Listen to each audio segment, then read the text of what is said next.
Welcome to advance series of Python data science and machine learning. आज के इस session के अंदर हम देखेंगे कि माई एसक्यूएल के अंदर डेटा को डिलीट कैसे किया जाता है।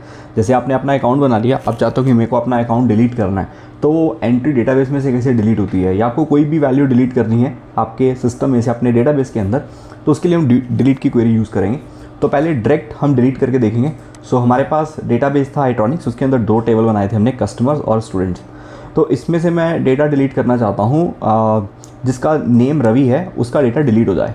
तो उसके लिए हम एसक्यूएल के ऊपर जाएंगे, यहाँ पे लिखेंगे डिलीट फ्रॉम, कहाँ से, स्टूडेंट से, delete from student where name equals to Ravi. तो जिसका नेम रवि है उसका डेटा क्या हो जाए, डिलीट हो जाए।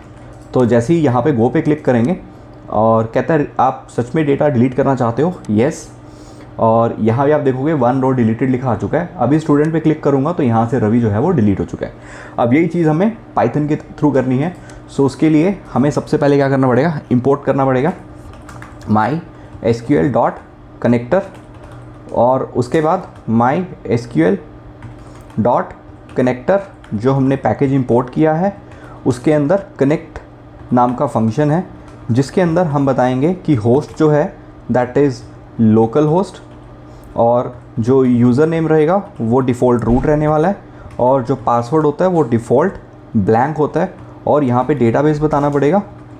तो डेटाबेस जो मैं यूज़ कर रहा हूँ वो आइट्रॉनिक्स यूज़ कर रहा हूँ। यहाँ पे इसका कनेक्शन बना लेते हैं माई डेटाबेस नाम के वेरिएबल के अंदर। अब यहाँ पे हमारे पास क्या हो चुका है, इसका डेटाबेस के साथ कनेक्टिविटी हमारी बन चुकी है। अब हमें क्वेरी एग्जीक्यूट करनी है, तो यहाँ पे मुझे माई कर्सर नाम के वेरिएबल के अंदर यहाँ पे एक कर्सर लेना पड़ेगा। सो उसके लिए माई डी डॉट कर्सर फंक्शन को कॉल करेंगे, मतलब कोई भी क्वेरी एग्जीक्यूट करनी है तो हमें एक कर्सर चाहिए। और उसके बाद हमने इसका ऑब्जेक्ट बना लिया माई कर्सर नाम के वेरिएबल के अंदर। अब मेरे को डायरेक्ट क्वेरी लिखनी है, तो क्वेरी लिखने के लिए मैं यहाँ पे लिखूँगा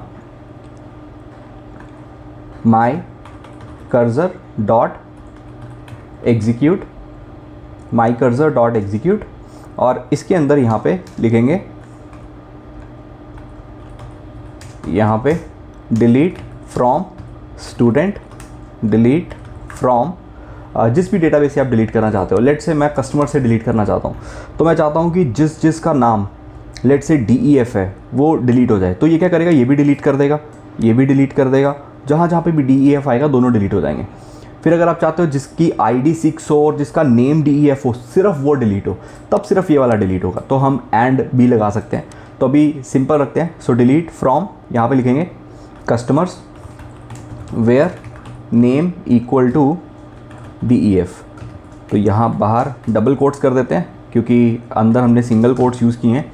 सो जिसका भी नेम यहाँ पे क्या है DEF है वो डिलीट हो जाए। अब क्वेरी एग्जीक्यूट होगी। अब डेटाबेस में हमें क्या करना पड़ेगा, अपडेट भी करना पड़ेगा। तो उसके लिए हम क्या करते हैं, कमिट नाम के फंक्शन को कॉल करते हैं। तो जैसे कमिट नाम के फंक्शन को कॉल करेंगे, यहाँ से हमारा डेटा डिलीट हो जाएगा, सेव हो जाएगा डिलीट होने के बाद।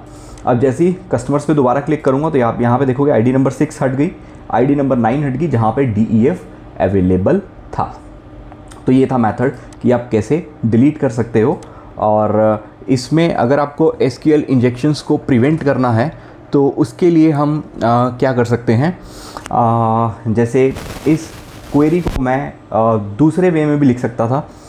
अगर मैं यहाँ पे नॉर्मल SQL एक वेरिएबल लेता हूँ और उसके अंदर ये मैं क्वेरी लिख देता हूँ। लेट से ये क्वेरी मैंने यहाँ से हटाई और यहाँ पे लिख दी और डायरेक्ट यहाँ पे SQL पास कर दिया where name equal to DEF, या मैं यहाँ पे कोई कंडीशन लगा दूँ जैसे 1 = 1 है, या कोई भी ऐसी कंडीशन जिससे ये कंडीशन तो हमेशा ट्रू हो जाएगी ना, तो जिससे डेटा डिलीट होने के चांसेस बढ़ जाएंगे। तो ये SQL इंजेक्शंस होते हैं, हैकिंग में ये चीज़ें यूज़ होती हैं। हम इसको प्रिवेंट कैसे करेंगे, अब उस पर चलते हैं। तो यहाँ पे मैंने क्वेरी लिख दी और यहाँ पे SQL ये लिख दिया। अभी DEF की जगह मैं यहाँ पे XYZ लिख देता हूँ, उसको भी डिलीट कर देते हैं। यहाँ पे लिख देते हैं XYZ। जैसे इसको मैंने रन किया, आप देखोगे कि XYZ भी यहाँ से डिलीट हो चुका है। तो 2-3 बार था यहाँ पे, तो वो भी हमारे पास यहाँ से डिलीट हो चुका है। चलिए अब इसी चीज़ को कैसे प्रिवेंट करेंगे, तो मैं यहाँ पे क्या करूँगा कि वेयर नेम इक्वल टू, यहाँ पे मैं लिखूँगा %। मैं यहाँ पे नहीं पास करूँगा, इसके लिए मैं अलग से एक वैल्यू ले लूँगा और यहाँ पे लिख दूँगा कि जो वैल्यू है वो कौन सी है, दैट इज़ जिसका नेम ABC है। अभी ABC वाले को भी डिलीट करते हैं। तो जिसका नेम ABC है और यहाँ पे एक कॉमा हमें डालना पड़ेगा क्योंकि सिंगल वैल्यू जब भी आती है साथ में हमें कॉमा डालना पड़ेगा, और जिससे हमारा जो SQL इंजेक्शंस हैं वो यहाँ पे प्रिवेंट हो जाएंगे। अब यहाँ पे वैल्यू लिखेंगे। अब जैसे इसको मैंने रन किया, यहाँ पे देखोगे कि जो ABC वाला है वो भी डेटा यहाँ से डिलीट हो चुका है। सो जब भी आपको क्वेरी लगानी है, आप डायरेक्ट यहाँ पे नहीं लिखोगे, हमेशा अलग वेरिएबल में पास करोगे, जिससे हमारे SQL इंजेक्शन जो हैं वो प्रिवेंट हो जाते हैं। क्योंकि उसमें क्या करता है, वो इसको एक ही एज अ स्ट्रिंग में लेके चलता है। उसमें क्या होता है कि हम खुद से इसकी जो सिंटेक्स होता है उसको हम टर्मिनेट कर देते हैं, तो हमें वो टर्मिनेट नहीं करना है। और हमें जब वेरिएबल में लिखेंगे वो पूरे सिंटेक्स को एज अ स्ट्रिंग लेके चलेगा 1 = 1। अब वो क्या समझ रहा है कि नेम ये है, नेम ये है, वहाँ पे हम क्या करते हैं, उसको जो सिंगल कोट्स लगा के उसकी क्वेरी को बंद कर देते हैं कि नेम यहाँ है, इसके बाद और कंडीशन एक और आ रही है। ठीक है, वहाँ पे कैसा होता है कि नेम यहाँ पे आ रहा है, उसके बाद और कंडीशन एक और आ जाती है, तो जहाँ से 2 कंडीशन एग्जीक्यूट होती हैं। ठीक है, तो जब भी करेंगे हम इसी मेथड से लेके चलेंगे, जिससे क्या होगा कि आपकी वेबसाइट के अंदर SQL इंजेक्शंस पॉसिबल नहीं हो पाएंगे। तो ये बहुत इंपॉर्टेंट है। अगर आप एज अ वेब डेवलपर इसको इम्प्लीमेंट करते हैं तो हमेशा आपको डेटा वेरिएबल्स में लेके चलना है। आपकी वेबसाइट को कोई हैक नहीं कर पाएगा, डेटाबेस को कोई हैक नहीं कर पाएगा, मतलब SQL इंजेक्शंस नहीं लग पाएंगे। और भी बहुत सारी हैकिंग टेक्निक्स होती हैं जिसके थ्रू डेटाबेस हैक किए जाते हैं। सो ये था पाइथन के अंदर कैसे आप डेटा को डिलीट कर सकते हो। अब नेक्स्ट के सेशन में देखेंगे कैसे अपडेट कर सकते हैं या और भी कुछ ऑपरेशंस लगाने हैं उनको देखेंगे। सो मिलते हैं नेक्स्ट के सेशन में। Thank you.